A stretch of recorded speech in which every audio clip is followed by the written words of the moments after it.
Olá, eu sou a Maria. Quando me convidaram para vir aqui participar no TEDx Boa Vista, eu agradeci, muito lisonjeada. É realmente um grande privilégio poder estar aqui. E só depois é que perguntei, então, mas querem que eu fale sobre o quê? E disseram, não sei, escolha. E ficou assim uma coisa no ar. E passado umas semanas eu vejo a minha fotografia, a minha biografia, porque mandei isso tudo. Maria de Vasconcelos, um novo olhar sobre a aprendizagem. Então é isto. Bom, e dei comigo, assim numa linha de pensamento concreta, a refletir não sobre a aprendizagem, mas sobre esta expressão novo olhar. Ora, eu tenho 41 anos, se tudo correr bem, 42 daqui a 20 dias, e o meu olhar já foi um bocadinho mais novo. Mais ou menos há 4, 5 anos eu comecei a ter alguma dificuldade em ver ao perto os preços, nas etiquetas da roupa, os tamanhos, as mensagens no telemóvel. E quem já passou por isso, e eu quero acreditar que não estou sozinha no mundo e que há aqui gente que já passou por isso, os meus braços começaram a esticar. Eu tenho braços de símio, portanto são compridos, ainda deu para aguentar ali um bocadinho. E quando eles já não esticavam mais, eu ainda pensei, vou arranjar umas andas, ponho aqui na ponta das mãos, com o livro ali à frente.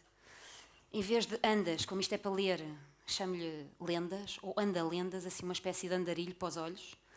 E depois percebi que isto não ia ser um sucesso comercial. Não era uma grande ideia, porque o livro ficava tão longe que eu também não via. Fui ao oftalmologista. E o meu colega disse-me que os meus olhos estavam cansados, que eu já não era capaz de acomodar e que o processo era irreversível e progressivo. Eu fiquei muito aborrecida e fui comprar uns óculos. Os óculos custaram muito caro, não vos vou dizer que custaram os olhos da cara, porque senão era ridículo, não é?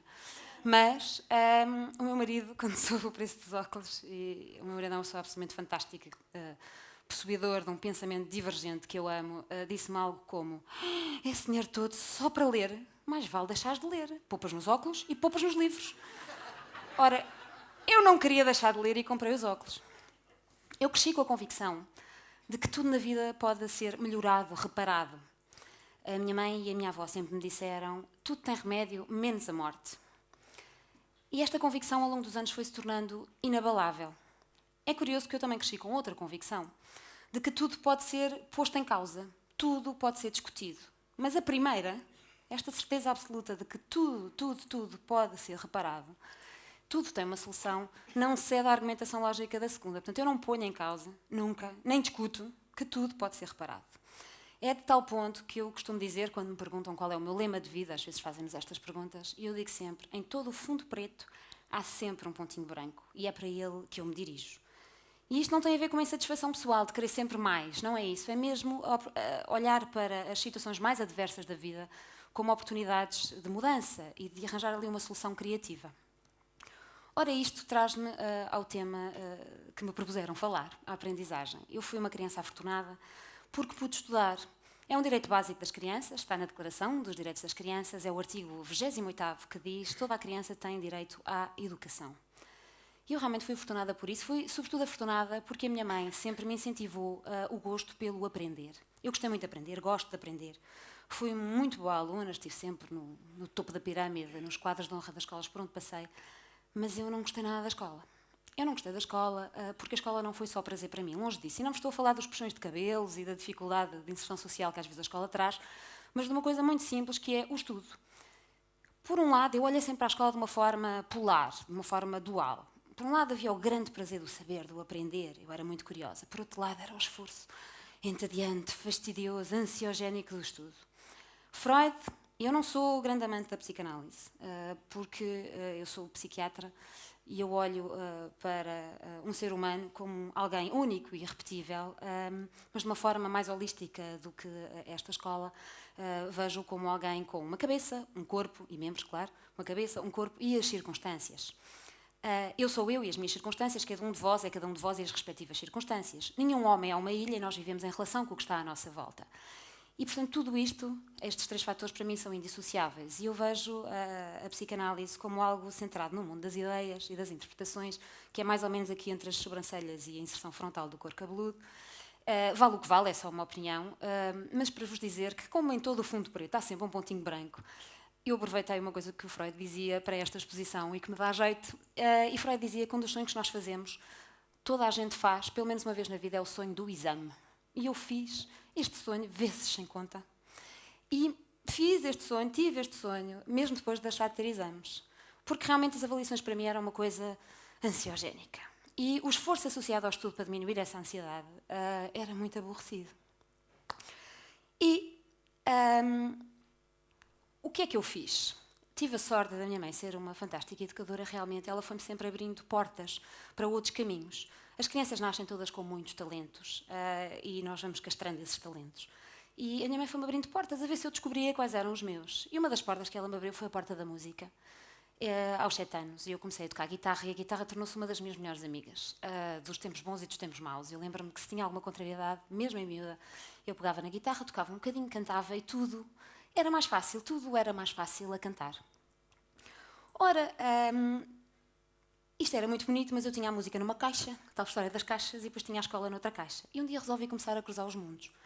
Todos nós temos uma caixinha de ferramentas com martelos e serras e compassos e usamos e outras coisas e teimamos em usar só uma porque é aquela que nos dá mais jeito. Ou então, eventualmente, duas. Usamos uma para uma circunstância, sei lá, o mundo do trabalho e depois outra para o mundo dos amigos, dos amores, da família. E nem nos passa pela cabeça muitas vezes que a caixa de ferramentas é nossa. Nós podemos, de facto, usar as ferramentas onde quisermos e podemos ir às outras que estão lá embaixo e que temos medo de usar, porque o medo é o travão do mundo. E a maior parte das vezes é absurdo, porque quando levantamos o lençol é só o ar que está lá por baixo. E as crianças arriscam muito mais isso. E talvez porque eu fosse uma criança, resolvi empiricamente e ao acaso começar a cruzar as coisas e comecei a usar a música para me ajudar a estudar. E então a primeira vez aconteceu no 7º ano do liceu com os verbos transitivos, intransitivos e copulativos. Eu não consegui decorar aquilo, peguei numa melodia da música no coração e deu qualquer coisa deste género. Os verbos transitivos necessitam de complemento para a frase ter sentido. Pode ser direto ou indireto, ver exemplos de seguida. A Maria decorou a canção e foi cantá-la ao João. Ou então direto e indireto, eu comprei um livro ao Chico esperto. Ser, estar, parecer, andar, ficar, permanecer, continuar. São os verbos copulativos, ligam o sujeito ao seu predicativo. Sem complemento são intransitivos. Eu sorri, tu sorriste. Quando o fim a isto viste, acabou-se esta chatice. A chatice. Lá estava. Eu continuei a fazer isto com outras disciplinas. Cheguei à faculdade, fiz isto com os músculos do pé, com o plexo cervical.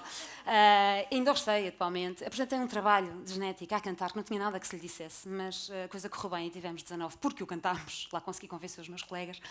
Isto para dizer que a música foi sempre acompanhando a minha vida e foi sempre facilitando e abrindo os meus caminhos. Eu tenho 2 filhas, a Matilde e a Manon. A Manon tem 6 anos, a Matilde tem 8. Quando elas me começaram a fazer perguntas sobre a escola, eu comecei a fazer canções para as ajudar. A primeira vez foi com os planetas, depois seguiu-se o sistema urinário, uma canção do xixi, que eventualmente alguns daqui possam conhecer e que a pequenada gosta muito, o aparelho circulatório, os ditongos, isto foi crescendo, mas familiarmente, elas cantavam de vez em quando lá na escola e começou-se a tornar um sucesso tão grande na escola que eu comecei a ponderar se não devia exportar isto para fora das portas da minha casa. E assim foi, e surgiu aqui um projeto que eu gosto muito, que eu acho que é um privilégio poder estar a viver isto, porque ainda mais é com a minha família, e que se chama As Canções da Maria.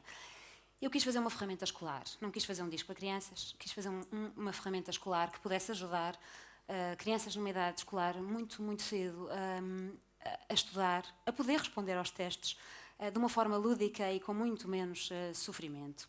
Falei com professores, revi todas as coisas, porque não sou eu que invento isto, eu só transmito a matéria, e foi muito engraçado perceber que aquilo que resultava lá em casa com as minhas filhas, que são obviamente maravilhosas porque são minhas, mas são crianças como as outras, portanto não são únicas no mundo. Eu acreditava que isto era possível resultar também com os outros, mas perceber isto agora com o retorno que tenho dos professores, dos educadores, dos pais, é realmente muito gratificante. E este projeto tem coisas como os ditongos, os nomes coletivos, a adição, a subtração, a lateralidade, N coisas que de facto as crianças aprendem com muito mais facilidade porque é cantar. Se nós pegarmos na definição de escola, a escola vem do grego, vem da palavra skole, que significava discussão, conferência, mais ou menos o que está aqui a acontecer, mas significava também ócio, lazer, folga. Era, no fundo, o espaço vital onde se podia praticar o ócio e, devido a essas condições, era possível começar uma discussão que levava a uma aprendizagem intensa ao abrigo das expressões exteriores. Ora, é óbvio que eu adoro esta definição, porque uma definição que tem lazer, ócio, aprendizagem intensa, sem pressões, eu tinha que gostar disto. O que se passa é que desde a Grécia Antiga isto realmente mudou um bocadinho e o sistema educativo tem morto esta noção de escola. E eu tenho que citar aqui uma pessoa que eu adoro, que muitos de vós eventualmente também conhecerão, que é Sir Ken Robinson, que falou várias vezes também nas conferências TED. E ele diz isso mesmo, ele diz que o sistema educativo, da forma como foi criado pós-Revolução Industrial, mata a criatividade. E que a criatividade devia ter um peso igual à educação. Ele fala de uma outra coisa também que eu gosto muito, o pensamento divergente, como eu já falei há pouco, que é a capacidade. É uma capacidade, não é a mesma coisa que a criatividade, mas é uma capacidade essencial para a criatividade e que é a capacidade de podermos pensar divergentemente, não convergentemente, não de uma forma linear, mas ver múltiplas alternativas para uma só questão. Em média, as pessoas dizem 12 ou 15 alternativas. Uma pessoa que seja considerada genial do ponto de vista do pensamento divergente diz umas 200. Ora, foi feito um estudo em que se percebeu que as crianças em idade pré-escolar têm um índice de 98% deste pensamento divergente. 5 anos depois, aos 8, 10 anos, já só têm 50%. E 5 anos depois, aos 13, 15 anos, não têm quase zero. O que é que isto mostra? Mostra que todos nós nascemos com todos esses talentos e com toda essa capacidade. E ele acredita que é o sistema educativo que acaba por formatar e matar isto. Picasso dizia que todas as crianças nascem artistas. O difícil é mantermos artistas ao longo da vida. Ora, para mim, um professor é um educador. E a palavra educar vem do latim de educar e do prefixo ex, que significa trazer para fora. No fundo, abrir ao aluno as portas do mundo e trazer à tona os talentos. E isto também está na Declaração dos Direitos das Crianças. O artigo C, que é o 29º, diz que a educação tem a obrigação de desenvolver a personalidade, os talentos e as aptidões físicas e mentais das crianças. Mas este facto está a perder-se. Ora, eu acredito que é possível, que, de facto, uma aula tem imensas possibilidades e que é fantástico quando um professor consegue cativar um aluno e aumentar-lhe o brio. E isso é feito através da relação, de facto, do professor e do aluno. O brio é o gosto de fazer bem. E o que se tem vindo a perceber é que as pessoas estão a substituir este gosto de fazer bem pelo medo de fazer mal. E que é uma coisa terrível. Eu gosto da hipótese de usar caminhos diversos, considerados heterodoxos e alternativos. Gosto da ideia de se poder aprender a tabuada a jogar basquete, de aprender a sílaba tónica com os apoios de uma dança, de se aprender a escrever bem, de se aprender a ortografia através de uma história com rimas e de se poder cantar todas estas coisas. Eu gosto muito, e venho falar sobre a aprendizagem, mas sobretudo sobre esta coisa de tudo ser mais fácil a cantar. Eu gosto muito que o cantar possa também abrir caminhos para outras áreas da criatividade. O que é que eu ia dizer a seguir agora? Faltam-me 4 minutos, tenho que me despachar. Eu sei que um talento tem que ser posto a render. Marco falou de Deus, na Bíblia diz, se tens um talento, põe-o a render. E, de facto, quando se tem um talento, é necessário dedicação para que ele floresça e cresça. E é preciso esforço. Esse esforço não pode ser escamoteado. Mas quando se gosta e quando se tem dedicação, de facto, esse esforço é muito diluído pelo prazer. A mistura dos dois mundos seria o ideal. Seria o caminho do guerreiro com o hedonismo. E eu acho mesmo que isso é possível.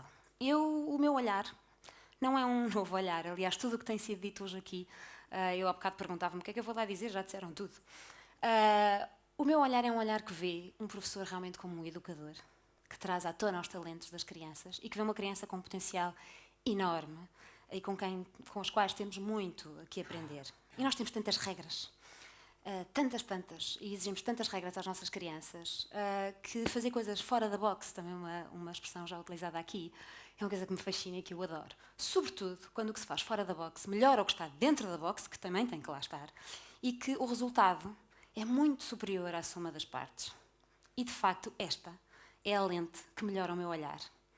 Muito obrigada. Vou deixar-vos com um pequeno vídeo sobre isto que eu tenho estado a falar e um exemplo daquilo que as canções da Maria podem trazer à aprendizagem.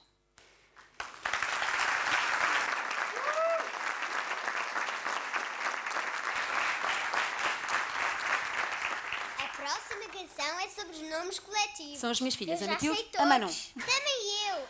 aprendemos a cantar. Somos muitos mais que um e podemos agrupar aquilo que é semelhante num só nome singular.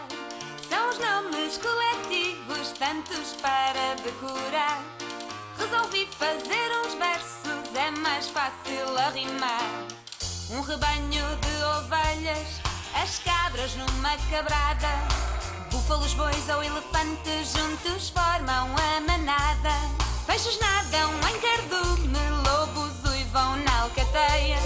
Um enxame de abelhas enche os favos na colmeia. Diz-se uma vara de porcos e uma cáfila de camelos, uma ninhada de pintos, de gatinhos ou de coelhos, as montanhas de uma serra, os sinos num carrilhão, as serras da cordilheira, as estrelas da constelação. Somos muitos mais que um e podemos agrupar aquilo que é semelhante num só nome singular. São os nomes coletivos, tantos para decorar. Resolvi fazer uns versos, é mais fácil a rimar. Na horta dos meus legumes tenho brócolos aos molhos e uma réstia de cebolas que me fez chorar os olhos. Fui colher lá no jardim um ramalhete de flores para fazer o meu buquê, ficou lindo todo às cores. As árvores também se juntam às de fruto no pomar, mas podemos separá-las pelos frutos que vão dar. O soto é dos castanheiros, laranjas no laranjal, o olival das oliveiras e os pinheiros no pinhal.